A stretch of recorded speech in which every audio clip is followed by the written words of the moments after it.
box office. Men in Black 3 opened over Memorial Day weekend and made $70 million. But the men only held on for a week before Snow White and the Huntsman took over. Well, now Prometheus, a sort of prequel to Alien, is the next movie most critics predict will get #1 status. And then there's this, Madagascar 3.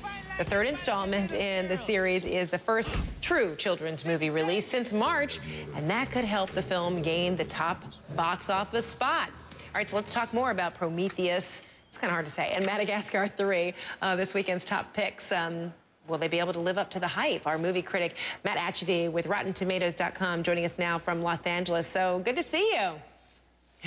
Good to see you, too. All right, let's talk about the funny stuff first. Madagascar 3, the familiar group, you know, of lost animals joining a traveling circus so they can finally get back home, but they have to make a pit stop in Europe. Let's watch a quick clip. Honey, look, I'm doing it. Guys, stop fooling around. We're just having a little fun. Let's let these animals do their show. Ta-da! Circus, Afro, circus, Afro, circus, Afro, polka dot, Afro. Really? And it's all in 3D, right? Yes, it Everywhere? is in 3D. Okay. So all right. Everywhere, so be prepared to pay a little bit extra, but it's okay. Right. The movie's pretty good. Yeah? I really like this film. I think it's a good film. The kids are going to love it, and it's got some good jokes in there that the adults are going to like, too. You've got good performances from the returning voice cast, including Ben Stiller, Chris Rock, Jada Pinkett Smith, David Schwimmer, Sacha Baron Cohen, a couple of newcomers like Martin Short and Frances McDormand, who manages to put on this insanely hilarious French accent.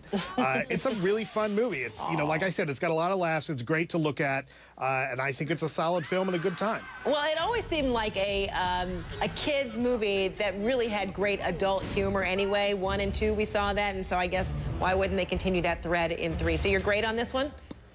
My grade on this is a B. I think it's a really good film, and I actually think it's the strongest out of the entire trilogy. Really? Oh, wow. Okay, very good. All right, we're going to look for that. Okay, now, next movie, Prometheus. I don't know why that's hard for me to say.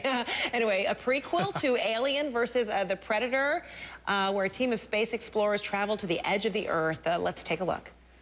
Listen to me. Oh, please. You have to stop it. We're not stopping anything, Sean. We're going home. Yannick, if you don't stop it, there won't be any home to go back to. Okay, this looks like a nail-biter and one that has you on the edge of the seat. Was it? It definitely does, and this one is also in 3D. Now, this is directed by Ridley Scott, and it's a prequel of sorts to his 1979 masterpiece, Alien. He's returning to that same universe. As you said, it's about a group of scientists that travel to another planet, finding clues to life on Earth and hoping to find some aliens that may have visited the Earth. When they get there, things aren't as friendly as they would have hoped, and so it becomes pretty scary pretty fast.